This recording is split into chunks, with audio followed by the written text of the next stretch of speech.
We are introducing Arewa Youth Mentorship Program. The AYMP is a collection of Northern Nigeria academics and professionals from different spheres of life who volunteer to offer free mentorship and equip Northern Nigeria youth at all levels with necessary knowledge on career opportunities, scholarship grants, personality building, innovation, among others. Assalamu alaikum, everyone. My name is Tariq Ahmed, and I'll be your host today. And on behalf of the Arewa Youth Mentorship Program, it is, first of all, my honor as well as privilege to, first of all, wish you a Happy New Year and also to welcome you to our today's session, which is titled Generating Wealth from Waste, Opportunities in Sustainable Waste Management.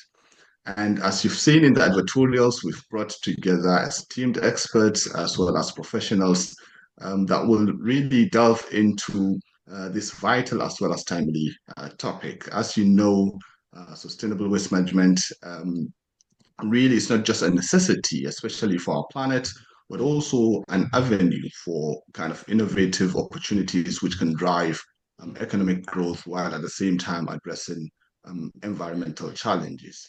So our goal, as always, is not just to kind of spend an hour or two kind of talking about this topic, but rather to create a platform for meaningful dialogue where knowledge is shared, ideas are sparked, and also actionable insights or kind of solutions are detailed or are kind of discussed.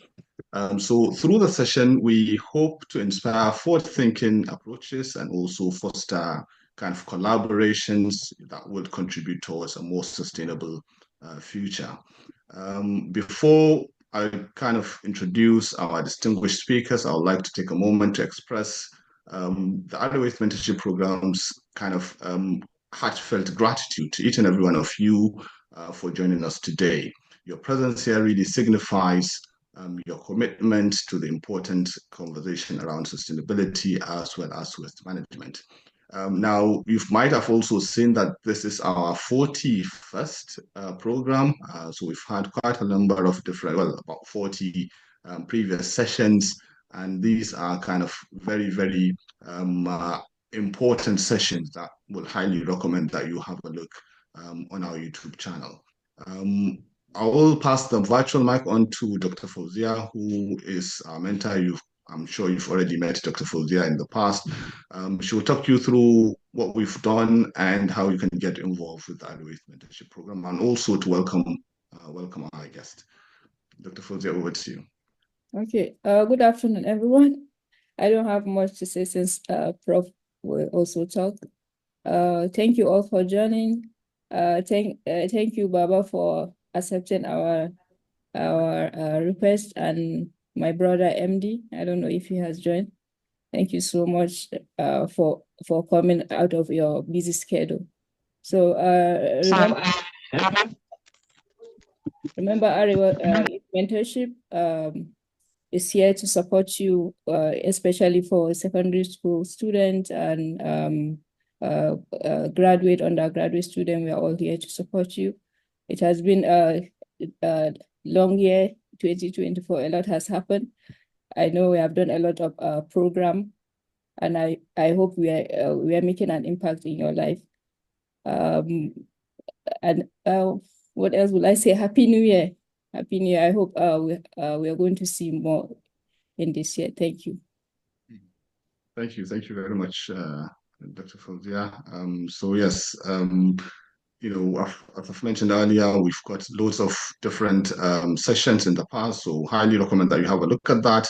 And I think Dr. Fauzia, yourself, or Dr. Yakubu, I think is here also. If we can post the links to sessions, I can see a lot of people have already joined us in our sessions, but for the benefit of those that are joining for the first time, we'll share the links for you to have a look at those previous sessions and also, you know, look at how you can contribute, whether as a mentor or as a mentee.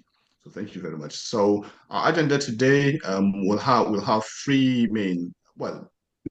main points or four main parts. First of all, we'll hear a brief about our special guest, Professor Rabia Said, and then we'll hear from our kind of guest speaker, also Mr. Bello Yakasai, who I would be calling Baba. And then we'll have Dr. MD Amin, and then finally we'll have the Q&A session. So without further ado, I would call on Professor Rabia. Professor, as you know, has been our mentor. She's been with us right from the start. She needs no introduction. Prof, I'll pass on the mic on to you, please, for your opening remarks. Thank you very much, Dr. Tariq. As always, we salute you for the moderation and the brilliant way that you've always moderated our session. And I want to thank the speakers for agreeing to participate in this session. We know what it takes, for people to actually come and give their expertise. These outside this country, these expertise, they are intellectual properties, and they are not cheap. So we really want to thank people who do volunteer to come and join us, and also share their expertise with us and all our youth, the youth that we are mentoring.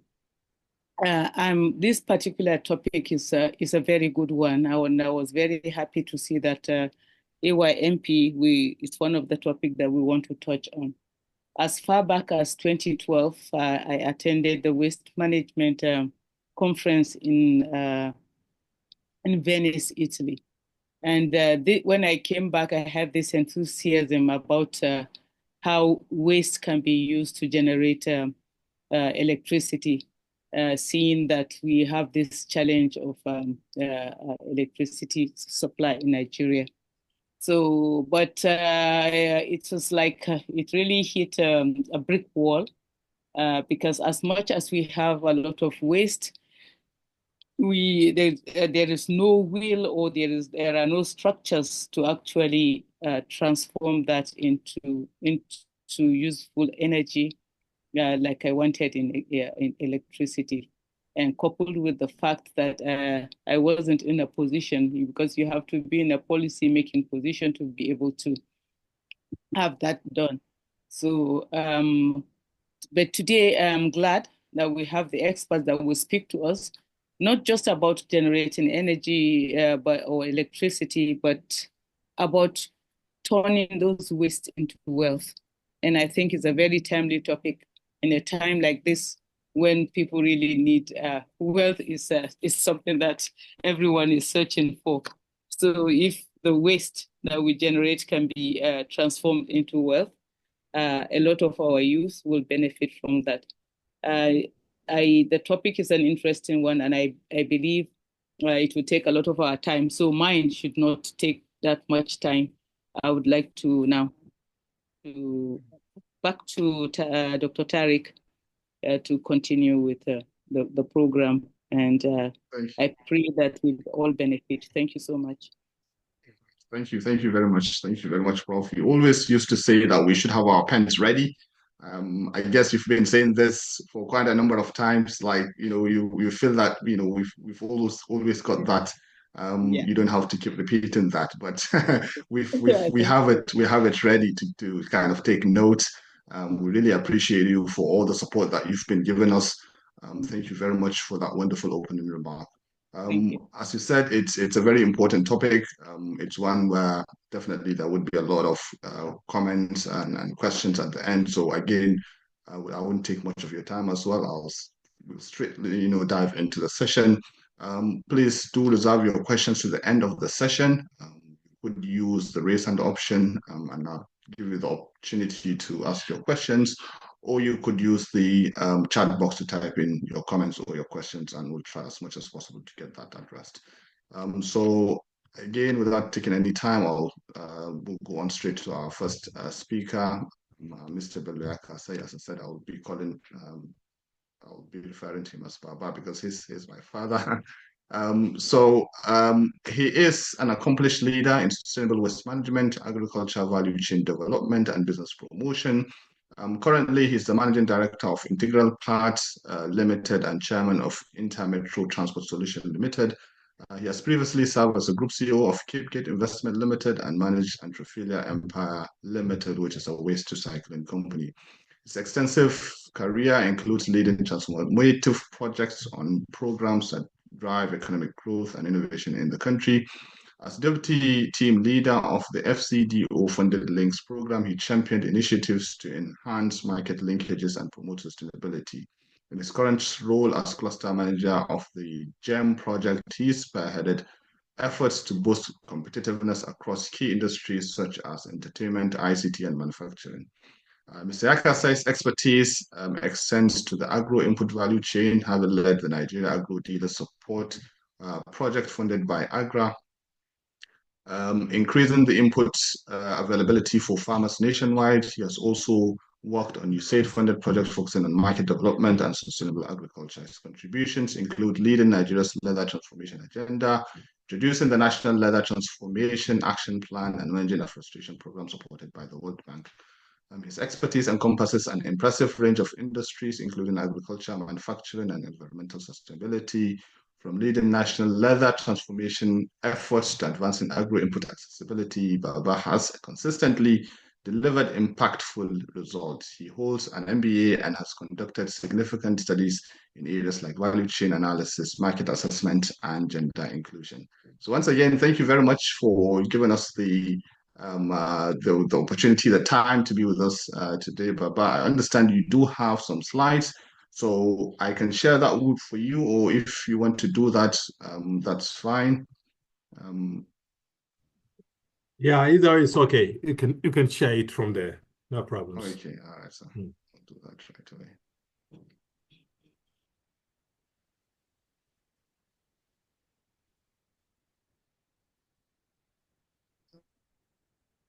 Are you able? Oops. Yeah, yeah, we can see it, but turn it into slide mode.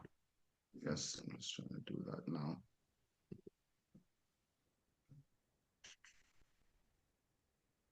Okay. Great. Are you able to see it on PowerPoint, on slide mode, PowerPoint? Full screen? Yeah, sure.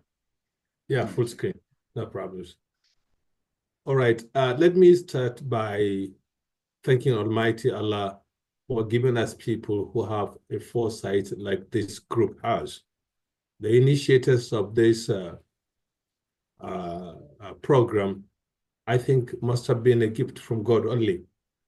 And their coming is at the best time you could ever imagine, when the northern Nigeria is really thinking into the depth of a lot of uncertainties. We know that we have a larger population than the rest of the country, but we also have a larger youth population than the rest of the country, but we have less and less opportunities in terms of industrialization, which we know is a key job creator in any developed nation. We are having youth that have graduated from either universities or secondary school that are lying idle, resulting into a lot of youth restiveness, which we need to do something quickly before it gets out of hand. A friend of mine used to call the youth in the north that are idle as time bomb. I hope it will never blow up. With initiative like this, I'm sure we would be able to contain it. So thank you very much, Dr. Ahmed. Thank you very much, Fozia, and thank you very much for all those that contribute here. Above all, I want to thank all those that have joined. My role today is to discuss about what opportunities are there in waste management, to debunk the thinking about waste being waste. We should start seeing waste as wealth rather than waste being waste. So I like to go next slide, please. Tariq, next slide. All right. So at this juncture, why waste management? Now, I've read some World Bank documents, and it says frighteningly that because of the population explosion, because of change of ways of living, because of additional income to classes of the society, waste will increase, production of waste will increase by 70% in the next 30 years. This is huge. And of it, only 90% world over is collected and recycled. So the rest goes into landfill. And landfill contribute to pollution of both water, soil, and air. Actually, landfill contribute about 5% of the greenhouse gases emission. This results into a lot of economic losses and health hazard. Of course, climate change, comes with its consequence all over. So the objective of this paper, let me reiterate, is to explore how waste can be a resource for development and growth, how it can economically turn waste into a vehicle for developing a country, especially here in the North. Let's go next slide.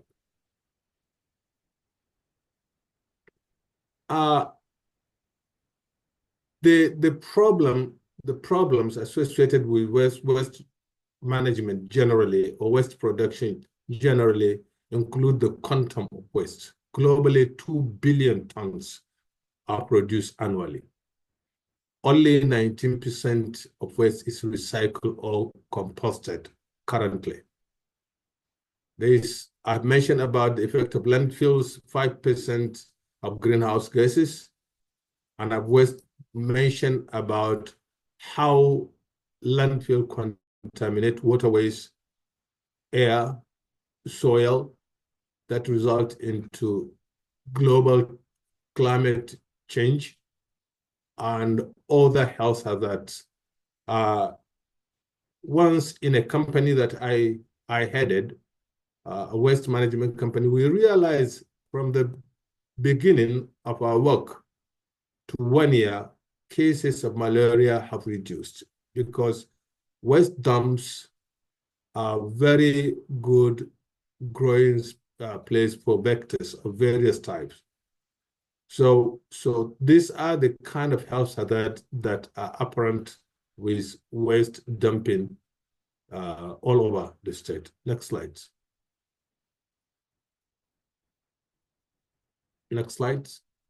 Thank you. So I just, in order to get a better comprehension of what we're doing, I took Kano as a case. So I did a study on the waste generated in Kano, but starting from how much we waste resources to throw away waste, which we consider waste, not resource.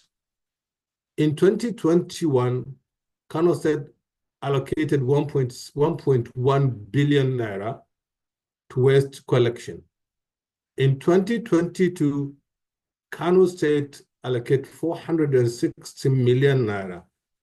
This fall in the amount is because at that time there was an arrangement with the company which is doing waste collection for the state. But the company packed up at the end of 2020, the beginning of 2023. And in 2023, when the company left, the money doubled to 2.1 billion allocated to waste management. And remember, this money is only allocated to evacuate waste from generation point to the landfills. No intermediary, no other processing, nothing goes into it. It's just evacuating waste from where it's generated to dumping them into landfills without any value addition. Next slide. Can we have the next slide, Tariq? All right. Now, for Kano, for example, there's a lot of opportunities which are untapped. First and foremost, the expenditure I mentioned, which is about 4 to 5 billion naira in 3 years, will continue to grow because the waste generation will continue to grow with the population explosion, with the income change, hopefully for the better. Waste generation will continue to grow. So that expenditure will probably more than double in the next 10 years or thereabout. So, but if we have an efficient waste management program in place, especially led by private sector, we would have saved that amount for other developments. Schools, hospitals, roads, just name it.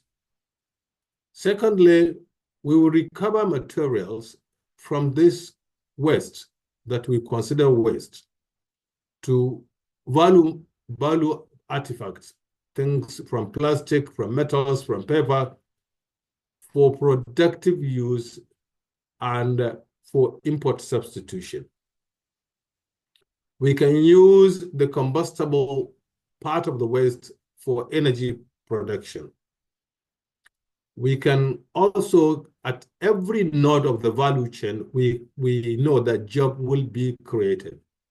Currently, there isn't much statistic about how much job this sector is employing in Kano, but the company I worked with at one time employed about 3,000 workers. And I know Remasab, which is the waste collecting arm of Kano State government, is employing about that number at the moment. So you could see if only one company or one arm of the government can employ, imagine if the value chain is developed, how many more jobs can be created. It will enhance agriculture, especially organic agriculture, through composting of the organic waste, and not that Kano State produce food waste and a few other organic waste larger than many parts of the country, because our waste is 45% composed of biodegradable organic wastes. So that could be used to enhance agriculture through production of fertilizer. And some people say you can also produce other materials from composted waste. The world is going upcycled now. What more can you do with a product rather than just recycling?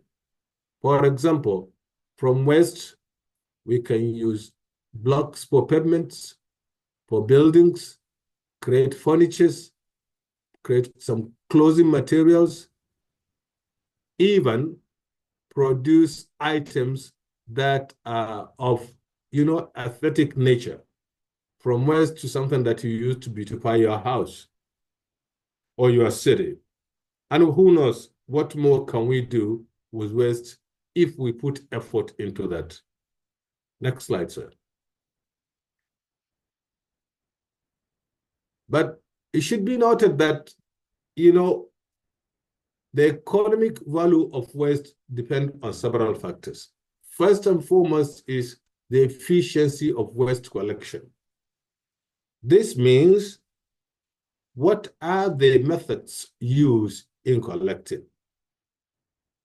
At the moment, we dump all our waste together as one pack of waste.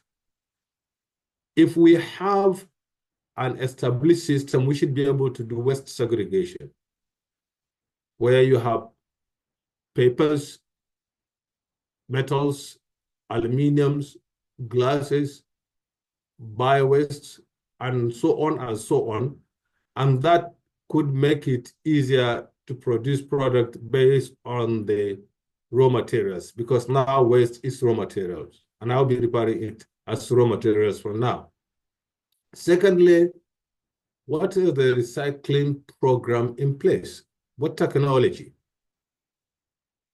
Who is investing? What investment? Where? This will all determine how much value you can add to your raw materials. And of course, what are the market demands? Situations have changed now that we are doing what we call market approach in our market. It's not producing what you want to produce. is producing what markets want to buy. There's something in our raw materials. You look at what exactly does the market needs and then tailor your production towards that. So it requires a pre-program or pre-investment study that will help you to identify what product you could target. Also, the quantity and variety will depend on the composition of waste. This you probably may not have control on because you can't tell the family what to eat and what to throw out, or what to use and what to throw out. So your ingenuity comes when you understand what kind of waste stream are produced by your target collection centers. Then use of technical and technological capacities, meaning how able are you to combat this type of waste produced by your on-target area into value products. And again, I want to reiterate, it also will have to be matched with the market demand. Next slide. Now, let's now go into some calculations.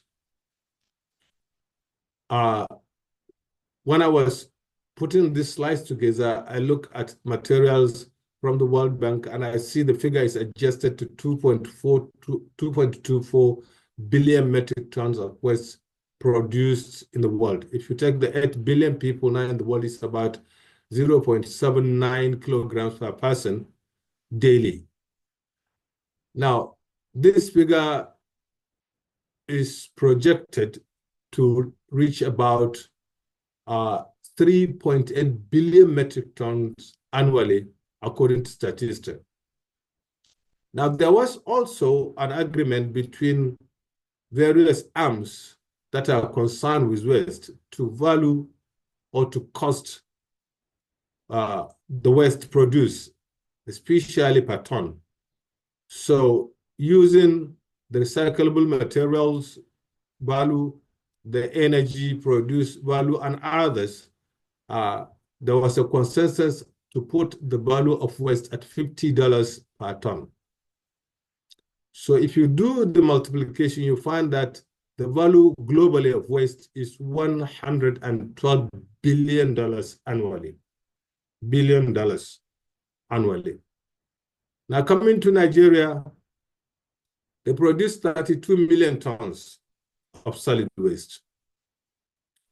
If you value that means if you divide it by our population, you find that we are producing between 0.65 and 0.95 kilograms per person per day. That's ResearchGate document. So if you multiply by $50, the value of waste in Nigeria annually is about $1.6 billion annually. And I'm coming closer to the north, or right in the core, into the core of the north. The metropolis of Kano, which comprises of 8 local governments, produces 3,085 metric tons of solid waste annually. Predominantly organic, of course.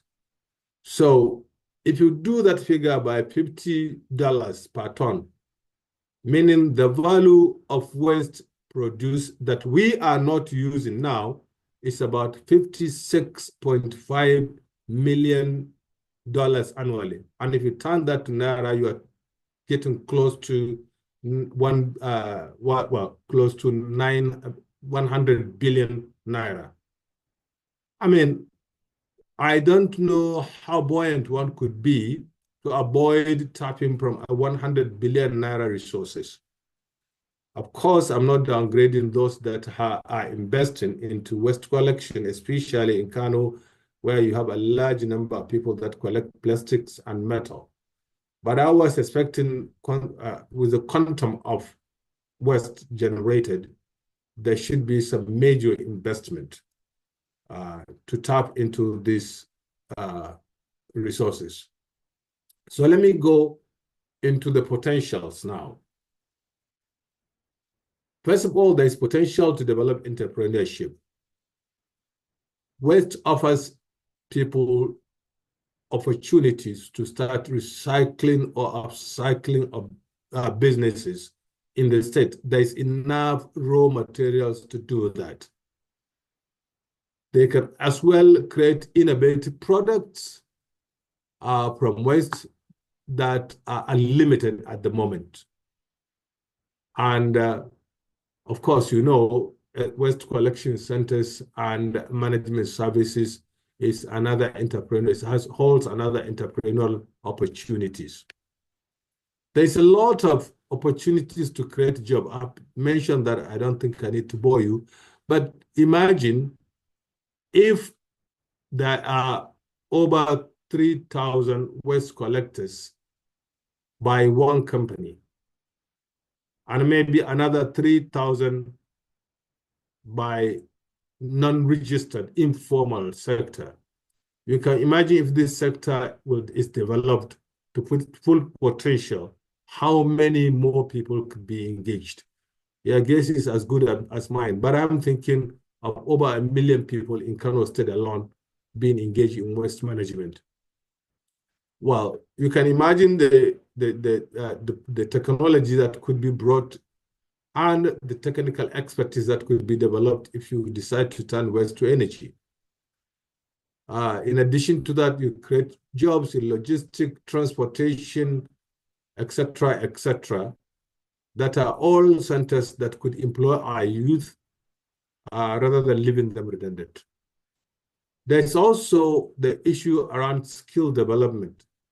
Of course, to be able to do job collection effectively, you know, there'll be training on recycling technology, waste management, machine management, etc.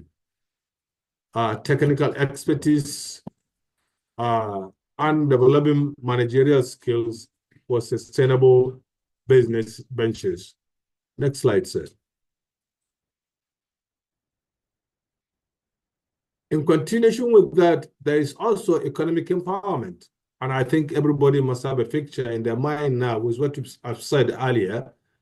For at every sector or segment of the value chain, you are empowering some people to be independent in terms of income, in terms of accessing grants for projects from green funds across the world, in terms of leveraging on other development initiatives across the globe.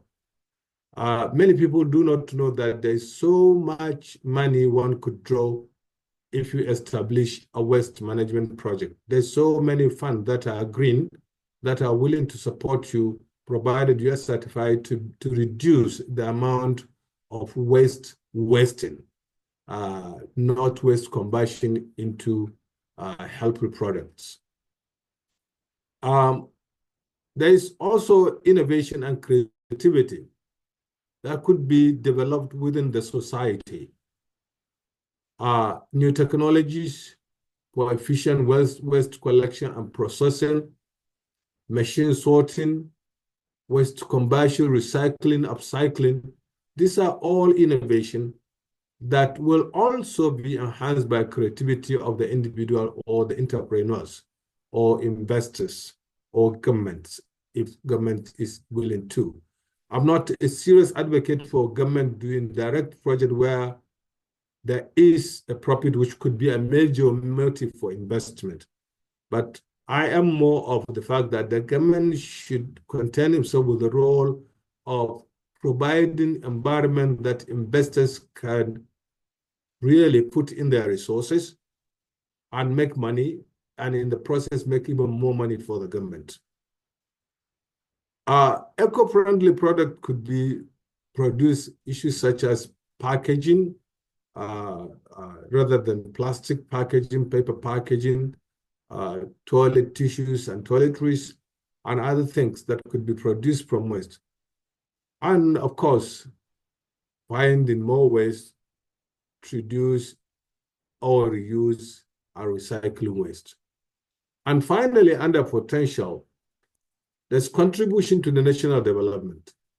We all know that a nation that prospers looks at every avenue where it can get resources used either for import substitution or for local use or for export or for adding to its own internally generated revenue.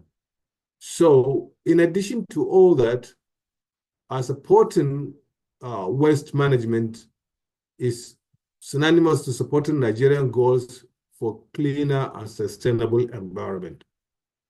It is synonymous to reducing unemployment through engagement of youth into the waste sector. It's also enhancing the country's global image in environmental responsibility. We all know that what that could mean if a nation, we know the COP meetings, nations take targets, sign up on target to reduce emission, and this particularly will help the country to feel is part of the environmental responsibility. Next slide, Tariq. Now, I'd like to finish this talk with a quote that I like from Ellen MacArthur, which says, managing waste sustainably is not just an environmental necessity, but an economic gold mine. Now, to be able to tap into that gold mine, one needs to plan. But to plan, you have to know exactly what you are targeting for. And this is where a forum like this and the governments of Northern Nigeria need to sit down and decide, where do we want to go with waste management? How do you encourage our youth to tap into this gold mine? How do we bring in investment? Who and who are likely to invest? What is the role of the government itself in terms of policy, laws, and orders? What is the role of financial institutions in terms of supporting investment? What is the role of organizations that support youth? What is the role of donor agencies that work in the country? What is the role of communities and community leaders?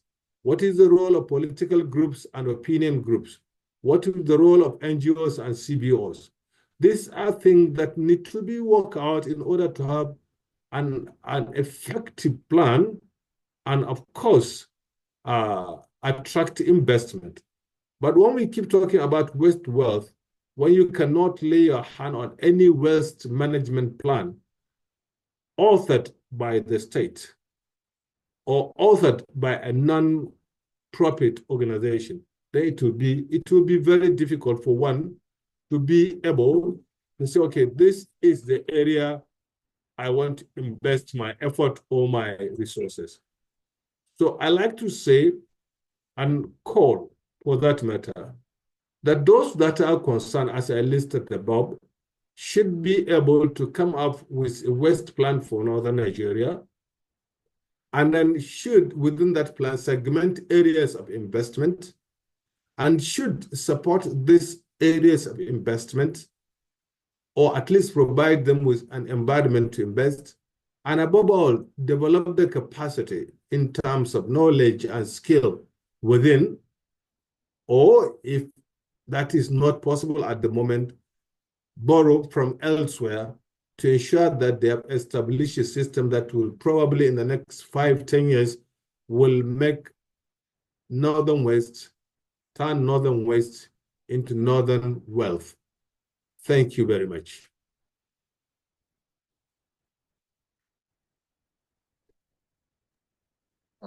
Thank you very much. I hope you can hear me. Can you hear me?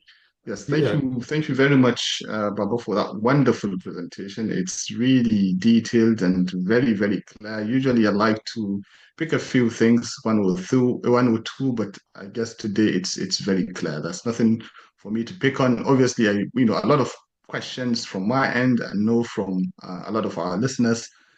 Thank you very much for that wonderful presentation. Hopefully, you would stay to the end of the session where we have the Q&A sessions.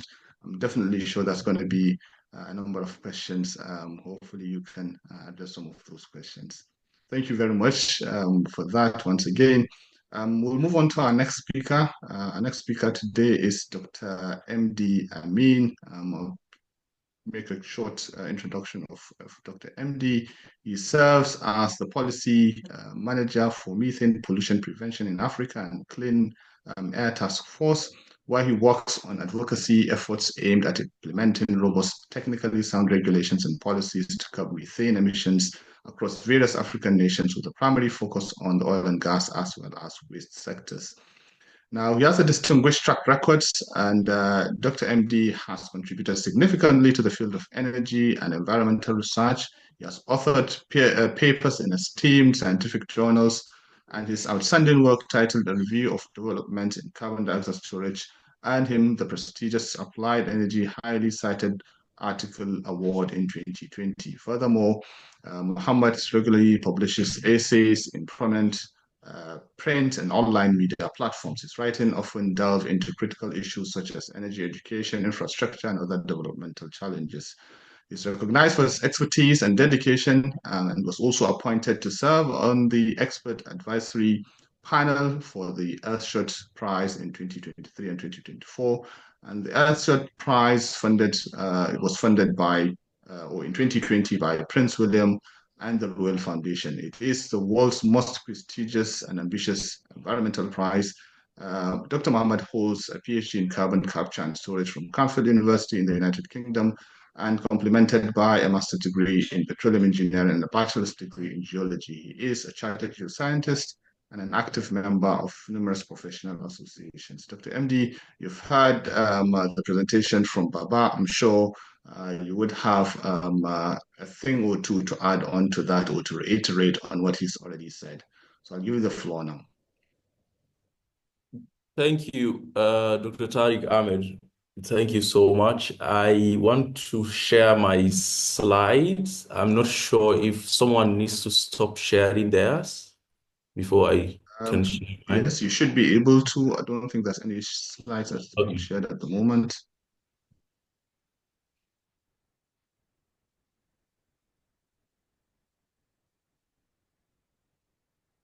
Okay, I'm trying to figure out how this can. It's been a while I've not been on Zoom, so it's quite a challenge now. Okay, I think I can see. So probably you all can see my screen. Yes, we can see it. Okay.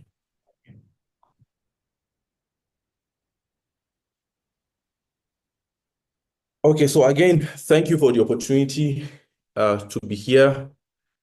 I can see Professor Rabia Said, and I appreciate that she is helping to cheer us all here. She's a wonderful person and a great academic that I believe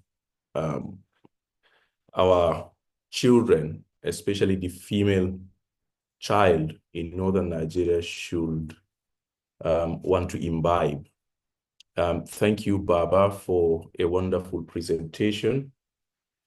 I believe he gave a very detailed and granular presentation, and I may not have much granularity to share. I will say that I am a geologist. I'm an earth scientist. I've not been trained on waste before, but in the course of my work on climate change mitigation, and waste being one of those areas where you have huge emissions of greenhouse gas around the world, was the reason why I was involved on waste management, particularly on methane emissions reduction in Africa, and how we could provide policies that are technically sound that countries and governments can use in Africa to reduce emissions from waste. And because I work on methane emissions in general, I also look at emissions and how we could build and support robust policies in other sectors like oil and gas and I believe agriculture. We've not had any experience yet working on coal mine methane, because we are still, I believe, at a level in Africa where we do not have, we are not yet exploiting our coal resources. So that's just a caveat. And the topic here was freely chosen by me, so thanks to Dr. Fauzi and Dr. Yakubu, who reached out to me and gave me a blank check by saying I could come up with whatever presentation I wanted. And I chose, you know, a discussion on reducing methane emissions in Africa and how this could fit into turning waste into wealth. I believe maybe at the end of this presentation, we'll be able to see how 1 or 2 points that we are going to share here would be linked to waste being turned into wealth. So as an introduction, and this is to recap Baba's point earlier that there is a huge waste problem in Africa. So it is researched by several researchers around the world that the more you urbanize, the more you develop, you know, you are going to have increased waste generation. And so if Africa is on the path to modernization, what that means is that we will continue to generate waste. And so what are our options? You know, are we going to continue to generate waste where we do not have inadequate infrastructure, waste management infrastructure in place to take care of what we are generating? Or are we thinking of putting in place those infrastructure that will help to drive us as much as possible towards a circular economy? Because all the models or modeling studies that have been done have shown that as long as you do not involve the circular or circularity or closing the loop within the waste sector, so that as much as possible things keep recycling, then you will continue to lose money that you will have earned if you are very effective with regards to the circular economy. So what that means is that there will be more and more waste in Africa, and there is the need for waste management infrastructure to be put in place. I will say here that, and I may be wrong, but you know, I will say here that to the best of my knowledge, there are no landfills in Nigeria. There are plans to have landfills in Nigeria, but there are no landfills at the moment in Nigeria. And this is sad because we are a population of 230 or more people, but then we do not have adequate landfills, you know, to take care of our waste. Countries like Ghana, which are much smaller than us, you know, countries like Cote d'Ivoire all have landfills. Some of them have even been decommissioned. So what that means is that they have been having landfills for quite some time, but we do not have any in Nigeria. I believe we will discuss and see how the need for landfills can fit in within waste to wealth, the waste to wealth idea. So another point to have in mind is that, you know, when we talk about waste, we should think of the statistics, the data.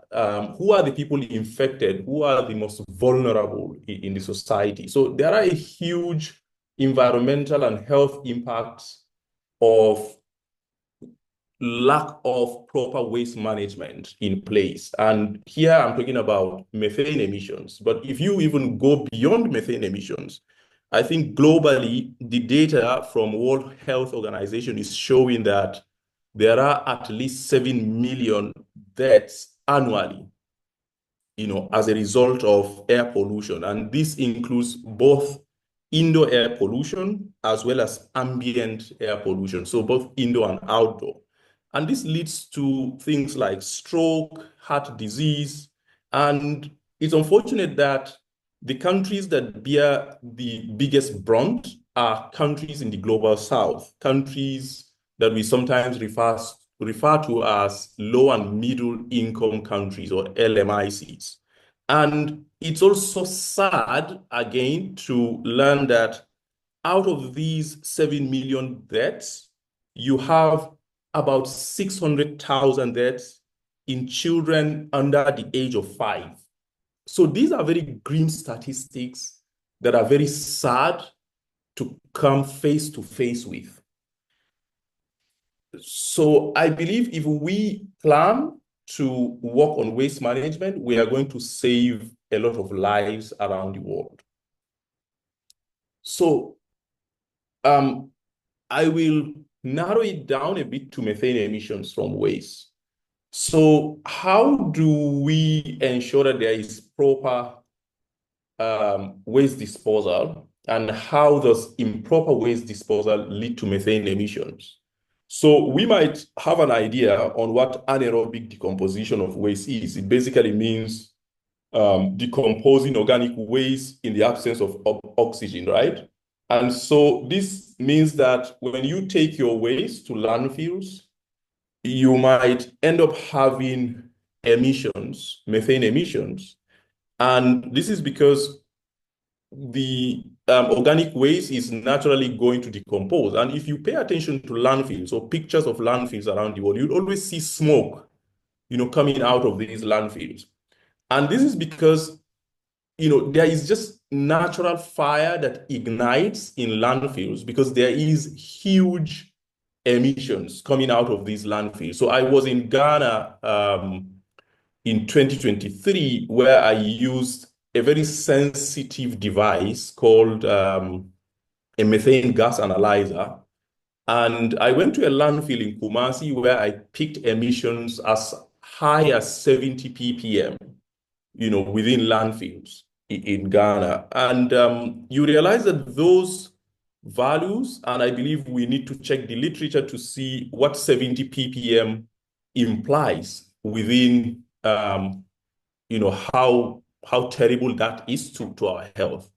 But then it only shows you that there are a lot of emissions that are going on while we are not observing them. And there are technologies to observe that. So the technology I used was a handheld one, but you can also observe this from satellites and so on.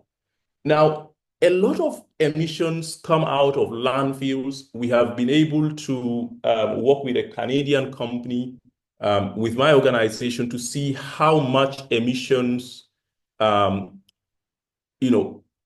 come out of Africa, from certain landfills. And even though we didn't have a landfill in Nigeria, we decided to look at Lagos and other places. Unfortunately, we were not spotting emissions. I believe that it is not that there are no emissions in Nigeria, it is that we do not have landfills enough to concentrate the emissions so that you can observe them from space or from satellites.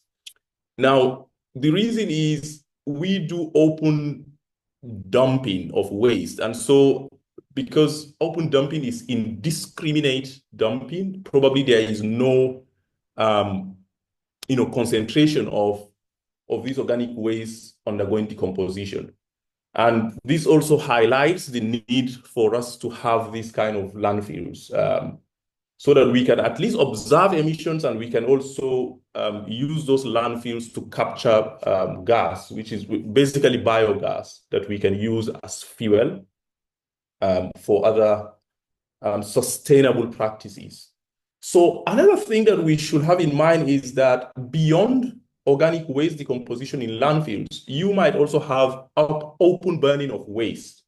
And this not only contributes to methane and black carbon emissions, but there is a very important factor that we are missing. So a lot of times, women are at the receiving end. So we could have waste collectors, informal waste collectors, who are vulnerable. But again, whenever you do open burning of waste, and whenever you do things that lead to non-clean cooking initiatives, so a lot of our women in Africa actually cook their food for the family while being exposed to hazardous substances. And naturally, women have more fat on the average in their bodies than men. Now, if you expose women to open burning of waste and non-clean cooking in general, you realize that they will take over time, they will absorb more of those toxic substances more than men because of the fact that they have more fat in their bodies. And this will then mean that it becomes a global population problem. Because if it affects you as a man, then what that happens is it probably stops right there, within you. But women will pass it to their babies. So through breastfeeding, they are passing those toxic substances into children. And so it means they are passing it over to the next generation and so on. So it becomes a global problem. And there is also another factor which, no, this is not a factor. I believe, I'm just trying to say that, within all of these things around methane emissions and greenhouse gas emissions, it is promising. I believe this is a very promising initiative that we have what is called the Global Methane Pledge.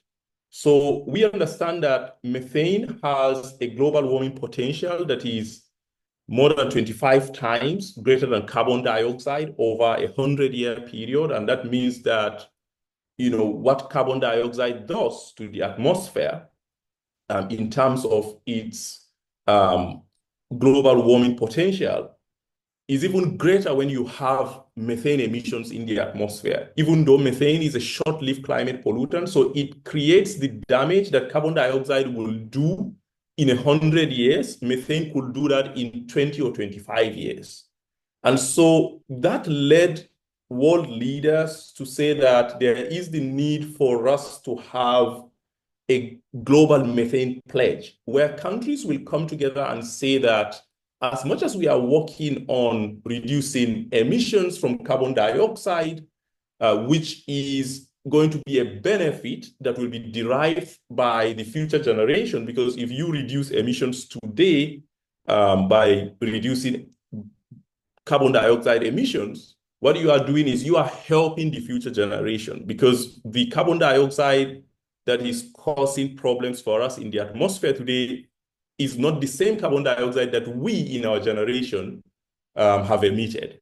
But the methane that you are emitting today is going to cause problems to you in your lifetime, because all you need is a 25 or 20-year period where it does as much damage that carbon dioxide is going to do in 100 years. So I believe that's a positive step that we have the Global Methane Pledge. Now, there are global initiatives, and Africa's role in those global initiatives include the fact that a lot of African countries have signed on to the GMP, and generally the Global Methane Pledge aims to reduce emissions across all sectors. So here I'm talking about oil and gas, waste, agriculture, and probably coal mine methane. By 2030, there is the need to have at least 30% reduction. So countries normally have what is called, something that is called the NDC, Nationally Determined Contributions, that they normally revise every couple of years. And they tell you that, okay, we will reduce 10 or 15% emissions if we have support, if we have resources. So conditionally, we can reduce, let's say, 10 or 15. Unconditionally, we can reduce 10 or 15, depending on the kind of resources that we have. So it is good to see that a lot of countries are revising their nationally determined contribution to ensure that they are playing along the global methane pledge. So COP29, which just ended, I guess that was in November or December in Azerbaijan, was very heavy in terms of commitments to improve landfill management and waste diversion strategies.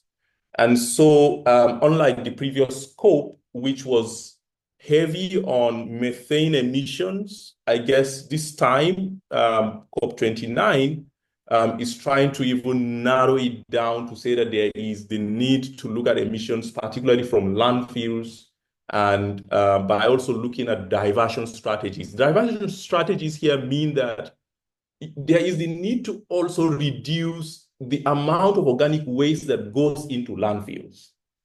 So if you have that reduction, what that means is that you are going to have compost. So I know of a company called the Kumasi Compost and Recycling Plant in Ghana, and I think there is another one called the Accra Compost and Recycling Plant, where they divert waste that could have ended in landfill. So what you are doing is you are reducing emissions, because the more waste in landfill, organic waste in landfill, the more the emissions, and they are reducing that by using the waste to create compost, which is a huge market. So the person who owns those companies in Ghana, I was told, is one of the richest or wealthiest people in Ghana. And there is a huge market around West Africa, because they not only sell the compost within the country, but they can export it to other African countries. And with higher import standards, you can even export it to Europe and other parts of the world that have higher import standards in place. So it's good to see that Africa is involved in all of these initiatives. So again, on current waste management practices in Africa, looking at prevalent waste management methods and their shortcomings, we'll always remember that open dumping and open burning of waste are common in Africa, and this is due to lack of infrastructure. And there is also the problem of the informal waste collectors, and they are undervalued, but they play a significant role. So I have been attending some events on waste, and all the time when you have informal waste collectors, in those events, they will tell you that nobody wants to know their own perspectives on waste management. Now, they help in ensuring that there is higher recycling rates. So we may not realize that, but they help in ensuring that there is higher recycling rates. They also help to reduce certain waste that will end up in landfills. There is also some cost savings that they help with regards to the cost that will have ended up for municipalities and local governments, to take care of. And I believe there are other community level services, such as maybe access to areas that wouldn't have been reached, so unreachable areas by formal systems that these informal waste collectors are bridging, but we don't see that. And again, health risks associated with current practices. So I believe I've mentioned a couple of things around health risks. So how do we transform waste into wealth? So general ideas may be that there is the need for us to continue to invest on recycling initiatives, which will create job opportunities and economic value. There is also the need to think of waste to energy projects. Here we could think of renewable energy sources. We could think of biogas, capture facilities from landfills. So if you have landfills and you have those capture facilities, then you can easily generate biogas, and you can also have digestates. There are a lot of projects that are going on around the world that seeks to create not just biogas from waste, but digestates that will be used as compost to improve soil conditions and enhance agriculture. I also learned about this waste recycling project in Lagos. I think it's a small company that works with low-income communities where they exchange, they encourage you to exchange your waste with cash. So they give you some cash and you give them some waste. And I think that is an incentive that seems to be working in Lagos. So maybe we might need to think of such small scale projects that we can have around the country.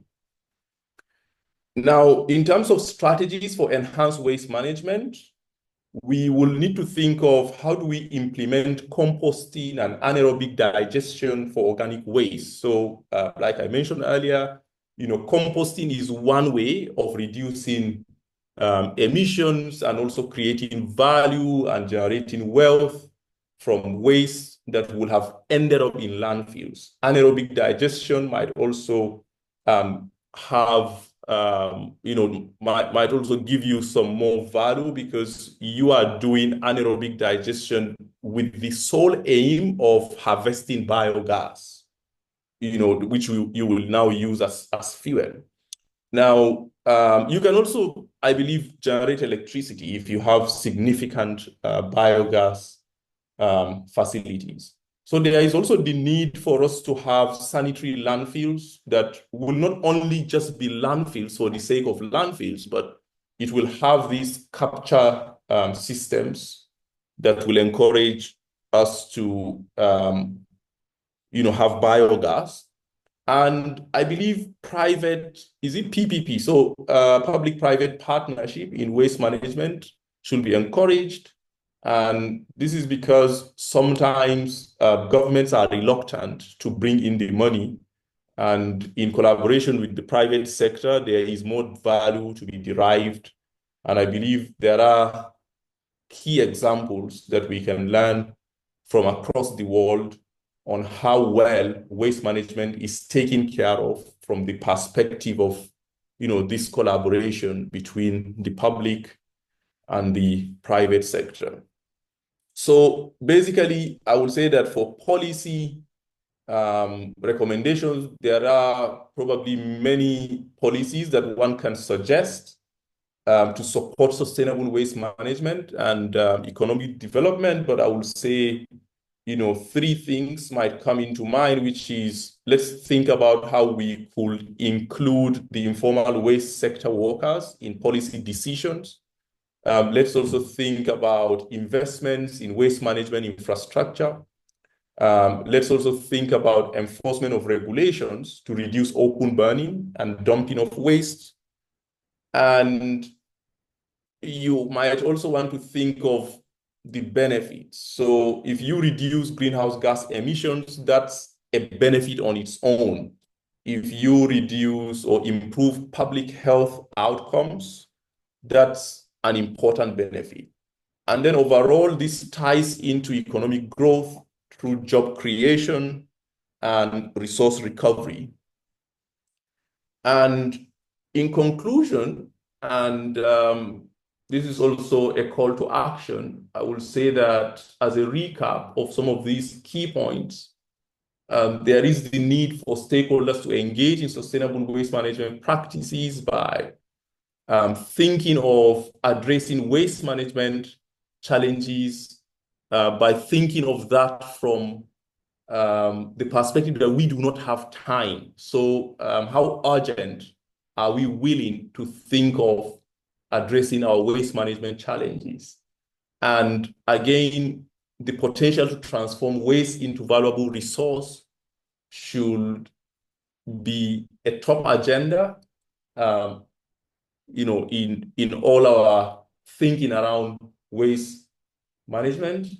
And there is also the need for collaborative efforts among governments, among communities, and the private sector.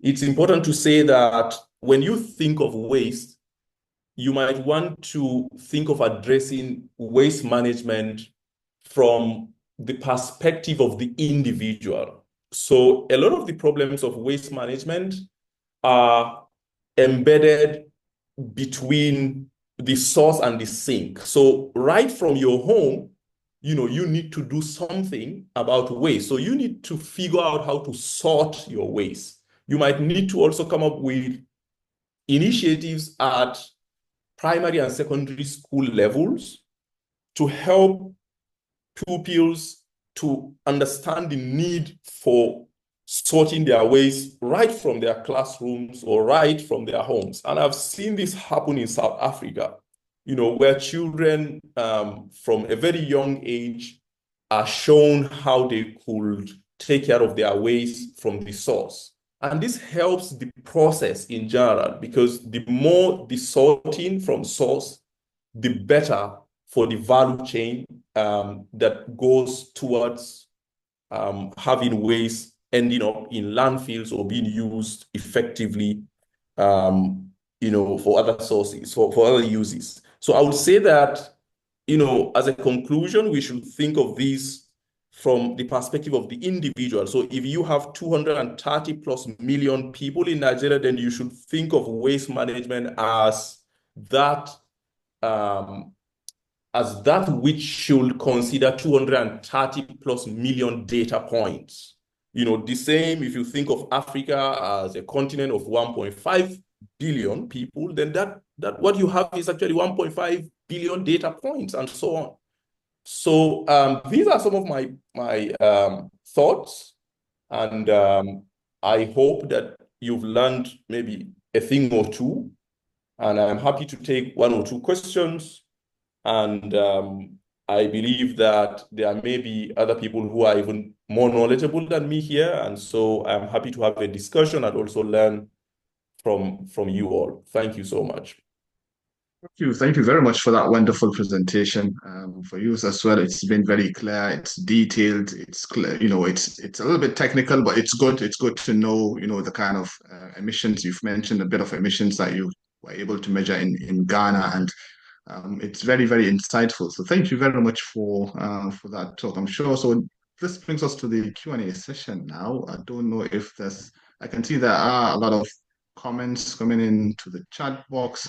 Probably I might start. If I address my question to Baba. So I used to be an academic in the country, in Nigeria.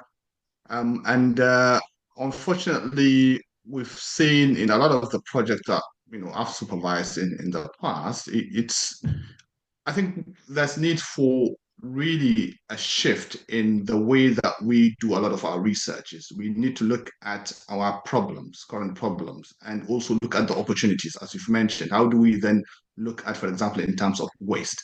What kind of comments or advice would you have for academics in the country, looking at how do they contribute, how do they support really the students as well as themselves in trying to look at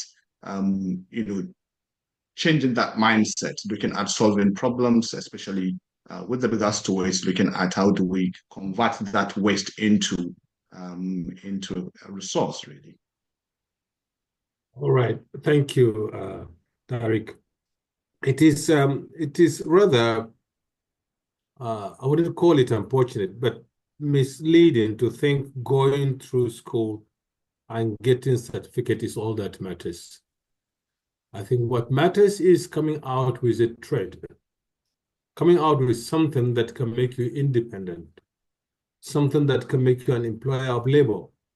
Now, if we can attune our curricula to support students with ideas, to help them build these ideas, so that when they graduate, they go out with their own original ideas or ideas that they enhance from other sources, especially ideas that could be turned into resources after school. That would be great. Recently, I'm managing a project funded by Bill and Melinda Gates Foundation called GCAN.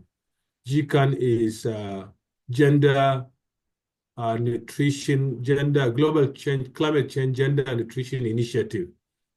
Under that project, we set aside a fund in Kano University of Technology, Woodall, to support PhD and MSc research, typically in nutrition and gender inclusion in climate change activities.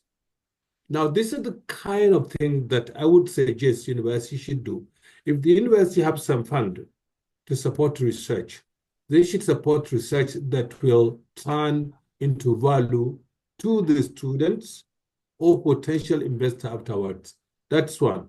Second, the university should bridge the gap between its research and the market. 1,001 researches that could be turned into value product are there in the shelves of their libraries. Effort should be made to work with potential entrepreneurs or investors to show them these are our findings. These are those students that have done these findings. I'll tell you a story for everybody to laugh. When I did my higher national diploma in Ibadan, my thesis was producing particle board from groundnut shells. Now, groundnut shell then, in the 70s, is a common heath in Kano State, because that's the center of groundnut. So I took about 50 bags of groundnut shell on train from Kano to Ibadan. And I worked on it for 6 months. At the end of the day, I come up with a particle board that is stronger than the one made out of wood, that has more tensile strength, that is more moisture resistance. So I came back with sample elated that in Kano there will be investors. But because my university didn't do anything to support me, I went around to about 4 persons that are entrepreneurs in Kano then, and they'll give me some excuses they don't want to involve in. The last stroke that broke the camel back was one person, and I will not mention them, who said, well, Bello, you can speak well in English, you have done very good research, but not good enough to take my money. And that's what broke the camel's back. Now, because I am coming along as me, without any backing of an institution that he can trust, he thought I'm one of those paper, mogul that comes to dupe him of his money. So I should think the university should reach out, support researchers that are viable, move them. There are some examples. Shaker Brown chicken brand is now like what do you call it, a hot cake in the country, because the institution had done a lot of work on it. We have the forestry sector research institute that done a lot of work and trained people to establish nurseries. So you have nurseries all over of all kinds of landscaping materials across the country. It can be done, but the university needs to reach out. And lastly, on that question, there are 2 issues. Number one, we always say this idea is good and we don't develop it with a feasibility study. People like to see if I invest X amount of money, how much will it come? There's no better motivation than profit as far as investors are concerned. So I think once an idea is perfected at the academic level, well, once the idea is developed and is studied, perfected, then it should also come out with a feasibility. And there should be meetings or conferences or seminars or workshops of people that are likely to be interested in that idea. And then it should have a feasibility study to present. This is my response to your question. Thank you very much for that response.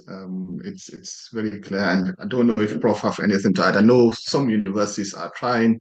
Other universities probably need to think about how they can make some changes to the way they do things. As you've mentioned, from your own personal circumstance, had you had that backing, definitely things wouldn't have been the same. Like, definitely, if you are going there as a lone person compared to when you have that, backing, whether it could be even a letter or something, and then definitely you could have, gotten that investment.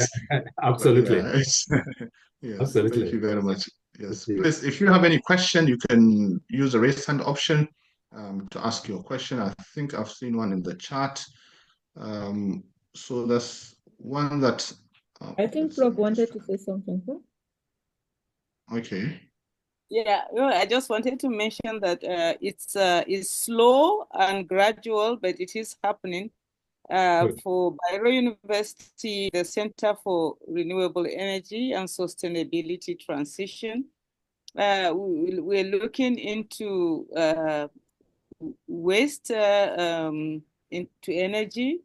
There is a biomass program, and then also like MD Aminu mentioned about the digester. That is also in the pipeline to collect the waste generated from the university community and try to turn that into biogas. So it's slow, but I think it's happening because there is funding. There's funding from the TED Fund. If that is sustained, I think in a few years we may be seeing some changes, and also research directed in that direction. Thank you very much, Prof. There's a question about foreign investment. So should we focus on getting foreign investments, or should we kind of look at, getting investment from within the country? Because I think with foreign investment, yes, it's good to have foreign aid, foreign investment, but I think sometimes we need to have a system in place, as you've mentioned in the talk, the loads of the billions of naira that's been invested, for example, in Kalu. It's just looking at, moving the waste from its source to the dumping site. What are your thoughts in terms of foreign investments? Probably MD, I mean, what are your thoughts on Dr. MD on foreign investments? Okay. So I believe, we do not have all the funds in Africa to take care of our waste management challenges.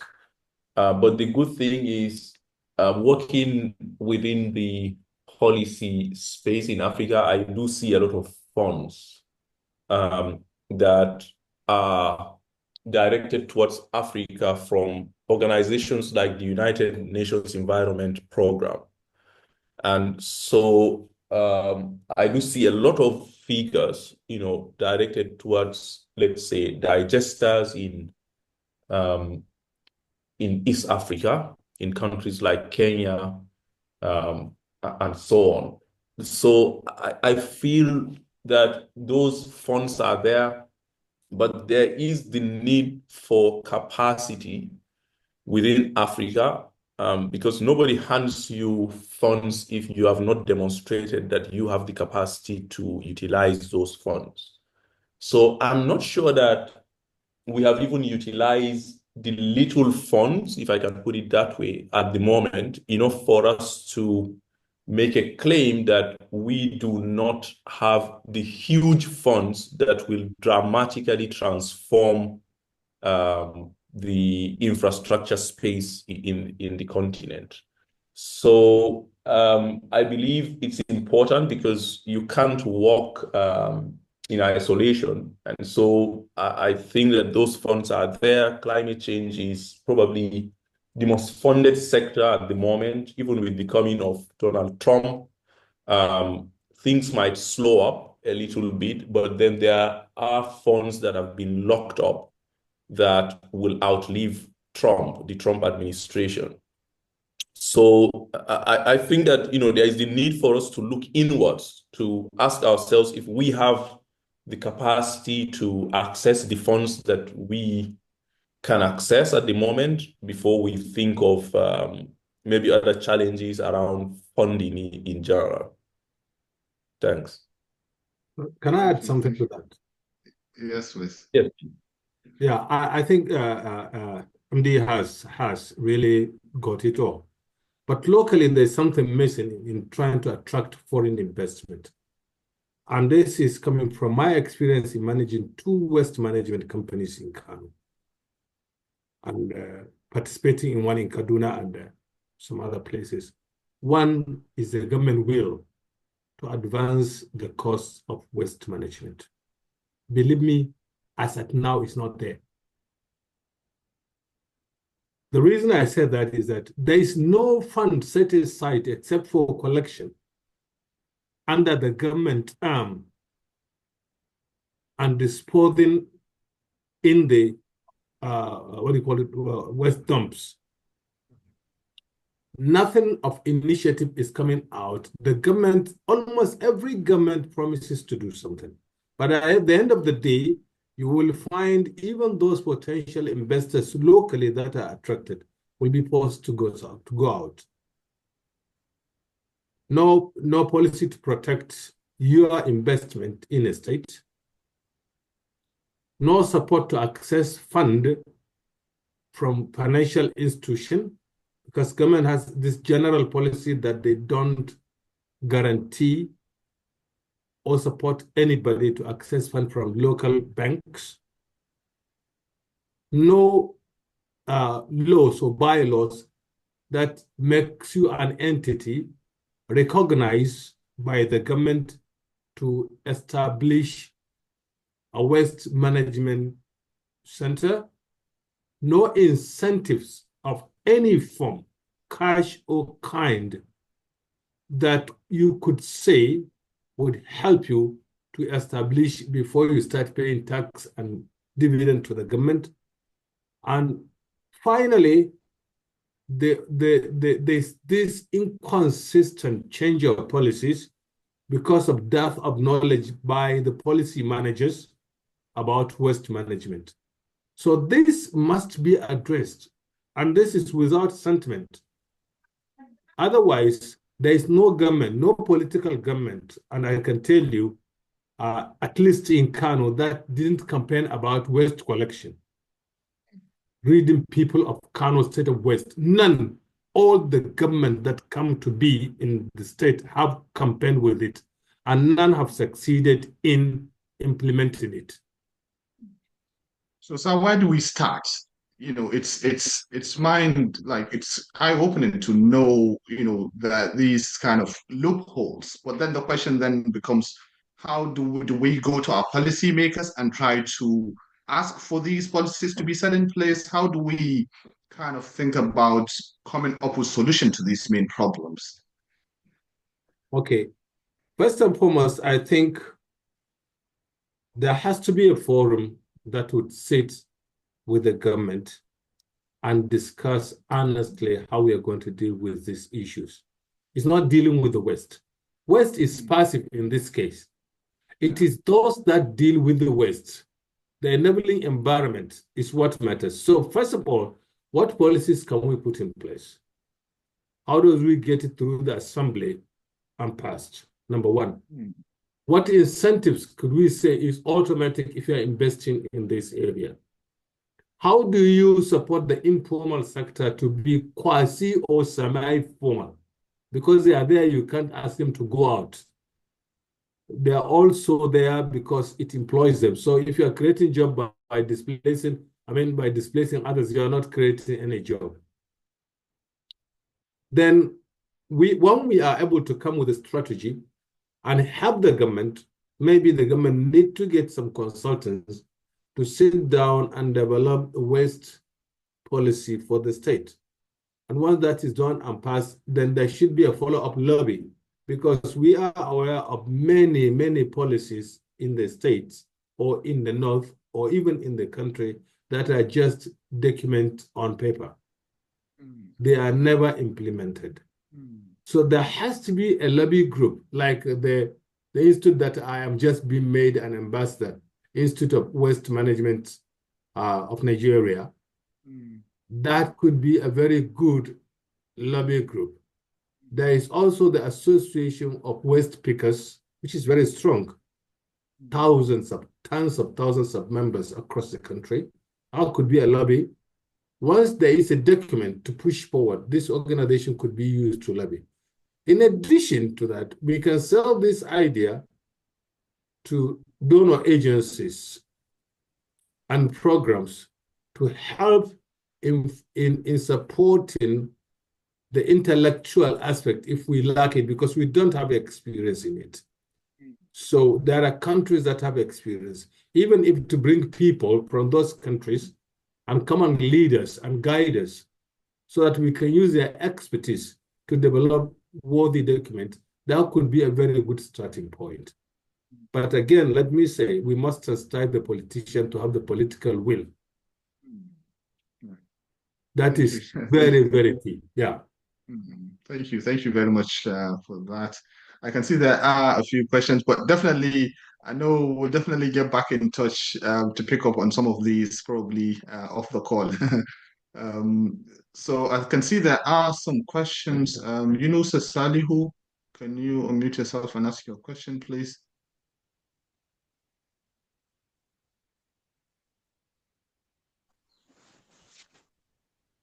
Hello.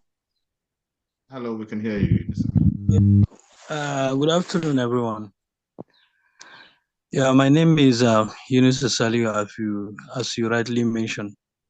I have two questions. Number one, I want to know whether there is any statistics of the companies that are involved in recycling waste management in Nigeria. That's one, and their locations. And also, I am very equipped with the presentations of most of the presenters, and also I will to join the recycling business in order to have a cleaner environment and also to use the waste as a wealth. And as somebody that is starting, that want to start like from the waste collection, is there any way we can have a training for a better ways of collecting waste that will be beneficial to those companies that are on ground? What kind of waste do they collect? All these things. That's the second question. And also my third question, sir, sorry. I can see from the participants, going through the participant, they are of northern extraction. And also there is one thing that most of our people, our scholars used to say, because as an understanding, why can't the presenters and the organizers of this presentation use the most popular and also an understanding language in order to send a message that will directly impact? Go ahead. I'm just laughing at you, sorry. Yes. You know, sir, go ahead, sorry. I was just laughing for another thing. on that we directly, sorry, on the participant. That's my own question. Thank you so much. Thank you very much for those three good questions. So I don't know either Baba or Dr. MD, anyone who wants to. So the first question was on statistics of waste companies. I don't know if there's any statistics at the moment. I think there is a list of them. All you need to do is to go to iWest, that's the institute, or get back to me after this presentation. I think I should be able to put something together for you. But of concern are those around northern Nigeria. There are smaller companies that are in waste collection. Well, these are hundreds of them. But there are bigger companies like Kefgate, which is a large-scale company, and a few others. But if you need to know the list, get back to me after this. That's one thing. In terms of the second question, what is it? The second was on training, whether there's any training available for. Yes. So he's looking at going into the waste collection business, but he's not sure if there's any training available. Yes, there is training, and actually very soon we will have a workshop. The institute is planning for a number of trainers from collection to processing. Very soon we'll have a workshop in Kano, which will decide how the institute is going to manage that. But if you keep in touch, certainly, I'm not the manager of the institute, I'm only an ambassador of the association. So we will be able to tell you the training. But for now, it's part of what we said the government must do. I know during the initial Concourse administration, he established about 44 schools in every local government, for example, in Kano. focusing on single item, livestock, grains, this production. None of them is for waste management. Because at the time, the knowledge is a bit sparse. Now that we know it is as important as producing the sorghum that we are popular of, none of, then I think it is time to lobby for creating an institute. Remember, there's even an institute for sport in Kora. So maybe it is important now to lobby for the establishment of a government-funded institution for waste management. We will see about that.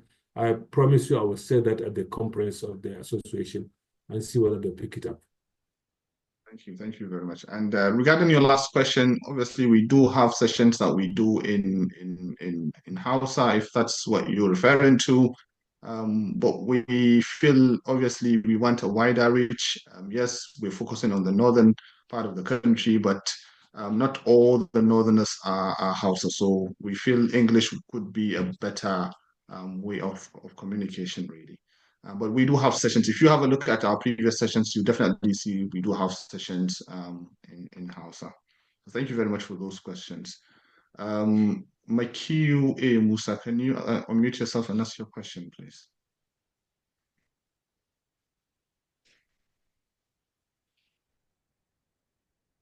Okay. Assalamu alaikum. Good evening, all. Thank you very much for the opportunity given to me for organizing this wonderful event. Mine is a contribution, though, on the waste management, circular economy, and maybe environmental sustainability. I am happy that the presenter talked about circular economy, and I want to look at it from the perspective of going down to the source of the waste. I mean, going down to our local community.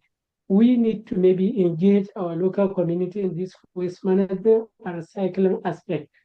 This is because the waste is being accumulated and generated more and more because of our high population. So we should think of a way that we can use the same high population to use this waste in order to create value and ensure sustainability. What I mean here is that we should find a way or a room, maybe of organizing a training, a seminar, workshop, and other campaigns, first on the effect of these greenhouse gas emissions from our waste, secondly, on the benefits of recycling the waste. Apart from mitigating this greenhouse gas emission, it also comes with some value. It is value-added activity that, apart from saving our environment, it also creates an economic growth. It creates jobs. It gives opportunities for other value addition. What I mean here is that, if possible, we can engage our mass community, especially the women that are mostly living in the house. They are the first source of our domestic waste, because most of the waste come from the kitchen and other activities at home. They can be trained on how to sort the waste, sort them properly, how to recycle those, especially the biodegradable ones for biogas production, or maybe for compost production. All these things can be simplified. It can be produced in their own way, in their own level, so that a value will be created. And if the community, the larger community or society accept that, we can easily see the effect. And the effect is going to be reduction of accumulation of waste in the indiscriminately waste collection site. When the waste is reduced, that will save our environment.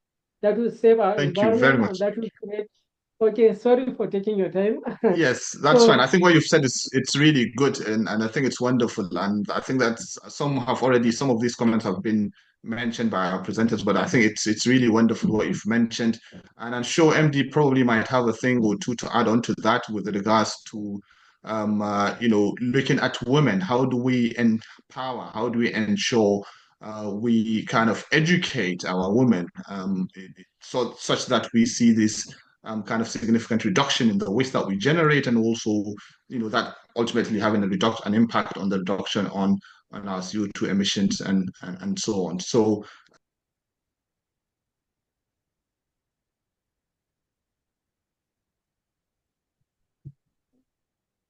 okay.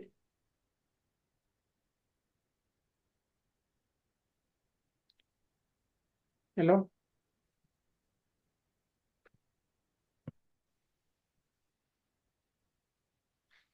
Sorry, can you hear me? Yeah, I personally can. I don't know others. Okay, thank you very much, sir. Yes, we can hear you. I think MD is not close by.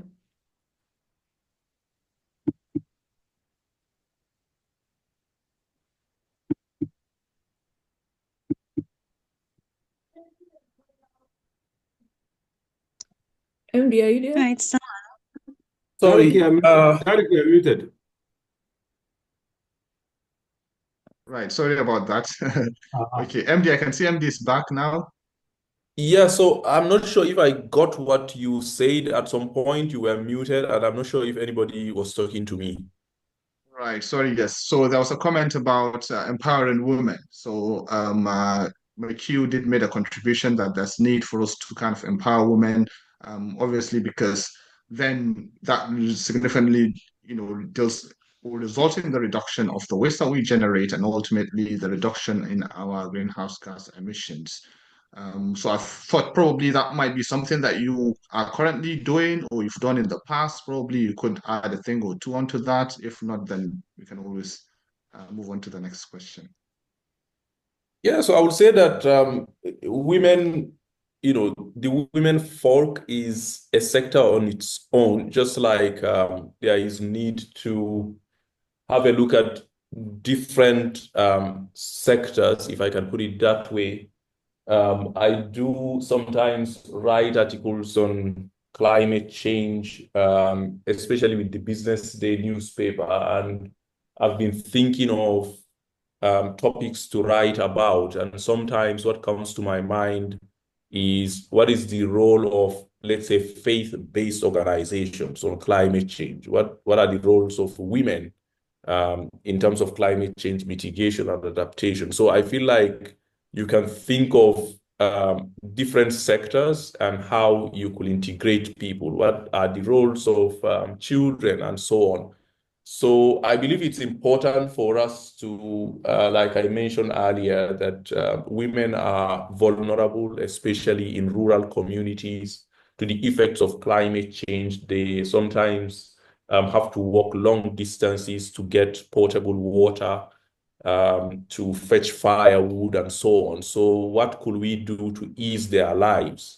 What could we do to reduce the effect of climate change and reduce that vulnerability and contact as much as possible between the women and those debilitating effects? So I'm not sure that I have any that's fine. insights that I might give at the moment, given the time that we have, but I feel women are an important part of the society, and their well-being is a population problem, and there is the need to ensure that initiatives like clean cooking are sustained, so that we have a generally healthy and more productive society. Right. Thank you. Thank you very much for that. Well, we'll involve women now. Fatima, can you unmute yourself? I can see that a number of questions about the slides. We'll share the slides on the one of our platforms, and also the video would be made available on YouTube. So hopefully you should get the slides soon. Fatima, can you unmute yourself and ask your question or make your comment? All right. Assalamu alaikum. Thank you very much. My name is Fatima Garba Yusuf, a graduate of chemical engineering from Bayero University, Kano.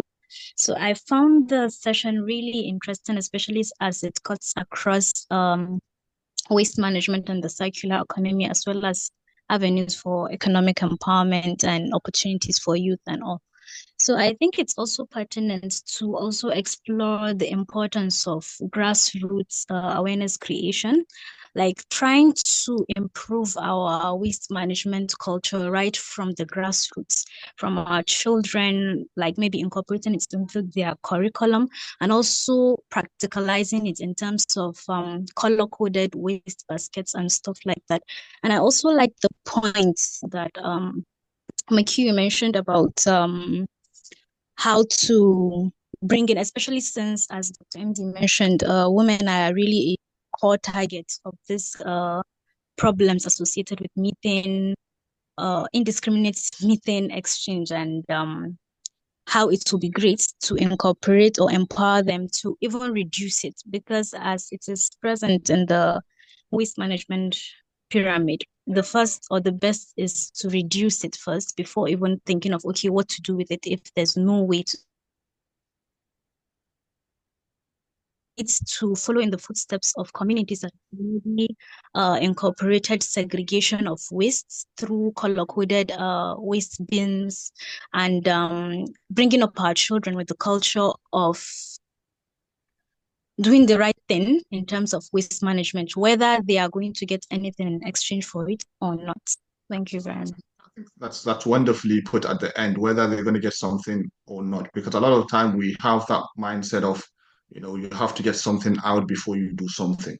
And I think that's definitely needs for us to really think about how do we go back to drawing boards, especially going back to our schools, to really think, well, even go back to the homes before the schools, because, you start bringing kids from home rather before they even go to school. So, having those, hopefully in time we'll have those kind of different bends in, right from sorting out, or even, it's been mentioned earlier in the presentation, how do you reuse before you even recycle? You need to think about how do you reuse something, to ensure that you even cut down on the waste before you even think about then sorting it out, and so on. So thank you very much for that wonderful contribution, Fatima.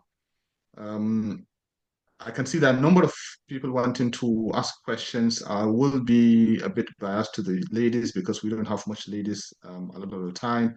I can see Khadija Abdul Salam. Can you unmute yourself and ask your questions or make your comment?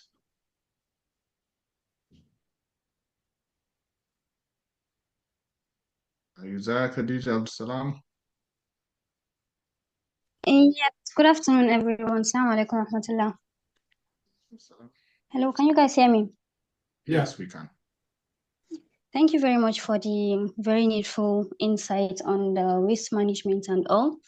Recently, I was working on a project that has to do with biogas production through the use of manure, livestock manure, as well as, what do you call this? Abattoir waste. So I'm currently at the research phase, and I don't know if there is a way, there is a current research that the doctor mentioned, the professor, sorry, regarding a research going on in Bayero University. So I don't know if there is a way we can come in as students, at least have an insight, learn more from that, and then the data sets, because what we are projecting now is the issue of sorting out the waste have already been taken care of to a large extent. It's now about, after collecting the waste, how do you go about it? Yes, there are methods of generating the biogas, there are methods of processing the waste, but how do we get started? All these are in ideas. And then there is no concrete market research on, okay, if we are to go into this production of biogas, if we are to go into waste management and like productions using this waste, where is it going to? How do we get started from there? So I don't know if there is any suggestion on how to get started, and if there is a possibility we can actually have a one-on-one sittings with those that really have the knowledge, because we have limited knowledge. Though what we were able to find out was limited because there is no much publications, there's no much information about this, most especially in the north. So we are looking to expand that and then have as much publications as possible on the topic. Thank you very much for that question. I can see Prof has already unmuted herself. Prof, is it something that you want to make a comment on? I just want to ask if she's in Kano, or if there's any possibility of her getting to Kano, she can visit the Center for Renewable Energy and Sustainability Transition. I saw some of the staff here, but I think maybe they've dropped out. I think I saw Umar Farouk and Umar Farouk Ahmad, but I think he has probably dropped out. You can meet them, and there are different research groups, and there's the one that is relevant to your research, because we also have short courses and some other insights. But you will need to maybe visit the center and get all of those information. Yeah, thank you very much, Prof. In terms of publications, yes, I know there might not be publications specifically meant for northern Nigeria, but I know there are tons and tons of research work that's been done on biogas. And now I think we're trying to I think by the end of next month, we'll be submitting another proposal for a project where we're looking at kind of modifying that biogas into the production of e-methanol. So definitely, I know there's quite a lot of research. I know you can get in touch probably with Dr. Fauzia. Probably she could, if you have any papers, I'm sure Dr. Fauzia would be able to support you in getting those, publications. But yeah, it's a wonderful research. I know back in 2014, I did supervise master or undergraduate project on biogas production from cow dung. So definitely there would be some research on that. But then, as Prof mentioned, do get in touch with the center. They could also support in that. I don't know if Dr. MD has anything, or Baba has anything to add on to anything on biogas. If not, we'll move on to the next. Ahmed, alaikum salam. Yeah, I did something similar with the biogas production around 2020, doing my MSc studies in Germany. So I'll share the work on the group for her to check out. So for me, I think I make use of wastewater and sawdust. So for 30 days. So the setups are basically simple items. So if I share if I share the complete work, although there are some, since my part was engineering, there are some calculation probably where she might find it difficult, like the sizing of the reactor. But from the picture of the equipment, probably they can do something. I'll share it on the Telegram platform. Thank you very much for that. She might be an engineer as well, so she might find it very easy. So yeah, thank you very much for that. But I think that's also a key point to our question in terms of the value chain. If you produce, is there a market available? I don't know about that. That's probably people that have, probably something that you could get information from the center. I can see, Baba, is it something that you want to make a comment on? Yeah, I just want to go back to the basis. There's so much research and so much documentation done. Imagine, for the last 30, I guess it's more than 30 years, I was in Sokoto Center for Renewable Energy. And there's a lot of work on solar, wind. And which one did you see in the market as yet originating from that research? Sorry, I may sound a little bit out of academics now, but I think we have enough input from the academic sector. I think the academic sector has done very, very well in its researches. There's no information that you will not Google and find, or go to the units and find. What we have not done well is really getting these things to the market.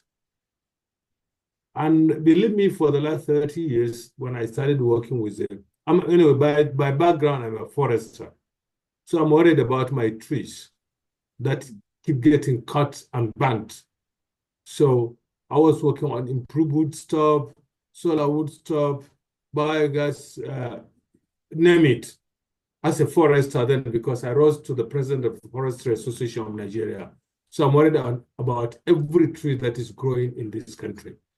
But because we haven't had these two issues I've mentioned earlier, no plan to take the market into consideration while designing our research and our project.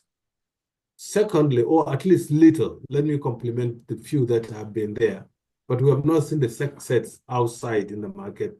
And secondly, no government willpower to support such research from the academics, because the academics are supposed to have done their work. The government will take it from there, or investors should.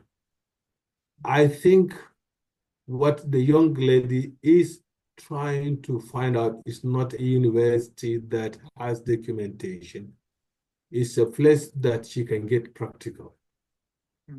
I think we should tailor her towards where she can get practical, so that by the time she finishes her thesis and research work, she should be able to say, okay, fine, this is where I take it to. And this is the approach we need to make. Thank you. Yes. Thank you very much. Thank you very much for that, Baba. I don't know if there's anyone within the call. We do have a Telegram page. Obviously, the discussions are, the aim is for the discussions to continue, not just to finish once we finish the call. So hopefully within the Telegram group, if anyone within the group at the call, you can always make a comment on the post. If you are kind of practically into this and you can kind of support this young lady, please do so. Thank you very much for those comments. We'll have probably a few more questions and then we'll call it a day. I'll ask on Abdurrahman Adamu, if you can make it brief as well, please, given the time constraint that we've got. Abdurrahman Adamu, if you can unmute yourself and ask your question or make your comment. Yeah, good evening, everyone. Hello. Assalamu alaikum wa rahmatullah. Salam. Yeah, please. Already my question, someone has already answered. I've already got the answer there, so no need for me to make the comments again. Thank you very much for the opportunity. Thank you, sir. Thank you very much for that. Thanks. Yes. Lawal Ali, I can see you've raised your hands for a while now. Can you Yeah, be good brief afternoon, as well? everyone. Okay, all right. Can you hear me? Yes. Yeah, okay. Thank you so much. I want to first and foremost appreciate your effort for this wonderful session, actually. My own is just a brief comment. Like you rightly said, I heard during the course of the discussion, the importance of especially when it comes to this waste management and how we can really look at the basic units, like starting from the family to the primary schools up to like the tertiary. Yeah. So being an education program professional, I think there is a linkage in that aspect, because really, this is something that we need to really look at it as holistically, like kind of overhaul. I mean, like overall overhauling of the curriculum. That I think someone made mention of that. So, and I think that is also something that maybe probably is it Prof was saying, especially as it regards to that value chain addition and how investors now conduct research without the proper linkage to the market and all those things. So I think there is a very good linkage between how the education sector can also look at this and start to think on how they can imbibe in the curriculum right from the primary school up to the secondary, up to the tertiary level, where we can really make a very good awareness or create awareness for students to see this waste management as something that they can actually key into. Yeah. Thank you, and over. Let me not take most of the time. Thank you. Thank you very much. Thank you very much for. Yeah, you are muted. You are muted, Tariq. You are muted. Sorry, I don't know why I keep doing that. So yes, thank you very much for that. This is a comment that I've seen on the post. It says, good afternoon, my name is Adam Usman. I specialize in the production of finished leather goods, shoemaker. During our production processes, we generate significant amount of leather and resin rubber waste, which poses environmental hazard if not properly managed. I'm seeking information about any organizations or companies interested in recycling these materials. Additionally, I would like to know if there are specific training programs available that focus on recycling leather and resin rubber waste. So he's a shoemaker and has to deal with a lot of waste and is making inquiries with regards to resin and rubber waste. Any comment on that? Yes, there is. In my other life, before I get resurrected, I work on leather sector. Leather and meat value chain. And I've worked with all their associations. And we have to deal with that issue because there is offcuts from shoemaking, from bags making, from belts making, from pouches making. There is always remnant. And you know, leather is one of those durable materials that can take years to degrade. Secondly, it also contains some chemicals, which is used in tanning it, which still remain. Some metals still remain, so it could be a good source of pollution. So we worked on that. The problem we have in Nigeria is that apart from Aba cluster, there is no cluster that will give you substantial quantity of off-cut leather to start a viable business. Meaning, most of the businesses are small scales and few. Aba is only a cluster with up to 400 plus people working with leather. That's Arewa market. And I work extensively in that market anyway. So in essence, there is a way to do it, and people are doing it now. But you need to go to NALFAN or LAPAN. Click there to what? NALFAN, I'm sure you're a member of NALFAN, National Leather and Allied Product Association of Nigeria, or LAPAN, Leather Product and Allied Association of Nigeria. They should be able to direct you to where you can either sell your offcuts or provide it for onward disposal. We were thinking about chimneys because in addition to what you produce, we also bring leather from outside. Offcuts from upholstery companies from Italy and Germany comes into Nigeria as raw materials for shoe and bag production in Nigeria. If you go to West Street Market in Lagos, that's what they sell. They import leather from all over Europe, which are not usable in the companies that they use it, to sell it in West Street Market for shoemakers in all over the country. So there is this problem, but talk to NALFAN and LAPAN. I think you get some answers. Yes, thank you very much for that suggestion for him. And I think this brings us to the end of the session. I can see there are a few people who want to ask questions, but given the time constraints, I do apologize. Let's continue the discussion on the Telegram page. Thank you very much to our presenters, Mr. Bello Yakasai and Dr. MD Aminu, as well as our special guest, Professor Arewa Said. We really appreciate you. We really benefit from this session. Definitely, as I said, the aim is not just to finish everything now, but then to continue the discussion. Hopefully, once the recording session is available, this would be on YouTube. You can always refer back to this. And I'm sure we'll get back, the Arewa Youth Mentorship Program would get back to Baba as well as Dr. MD to look at how we can look at the suggestions that have been given and start thinking towards putting a plan that would benefit our region and our country at large. So thank you very much and do have a wonderful evening. Thank you very much. Nice for having me. Thank you. Thank you very much. Bye-bye, everyone. Bye. Bye.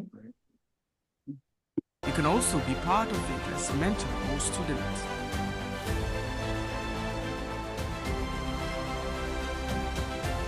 Join the Arewa Youth Mentorship Program on Telegram, Facebook, Twitter, and Instagram. AYMP, together we can be great.